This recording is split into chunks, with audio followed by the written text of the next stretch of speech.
Ito na naman tayo.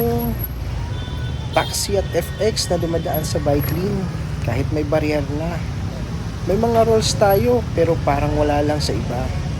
Okay lang sana kung paminsan-minsan lang, pero halos araw-araw ko na itong napapansin sa Jogo Vargas.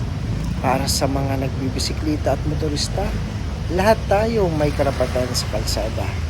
Pero sana may disiplina rin, huwag puro shortcut. Biker safety is road safety. Tandaan nyo yan. Ayan, ito pa.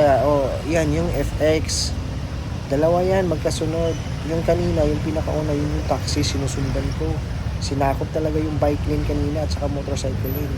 Ito, galing din to sa bike lane at saka motorcycle lane. Yan, nasa motorcycle lane po yung dalawang FX, oh. Grabe. Walang patawad. Kaya tuloy, yung mga nagmumotor, napilitan na talaga dyan.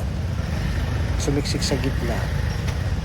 Oo, hindi natin maiwasan din yung mga nagmumotor dumadaan sa bike lane. Pero pag ganito naman, huwag naman harangan. Yung sakupin ng mga four wheels. Yung bike lane at saka motorcycle lane. May barrier lang sa gitna eh. Diba?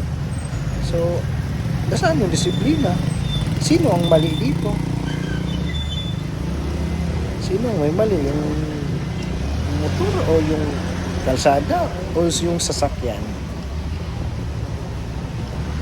Ingat po palagi tayo ha.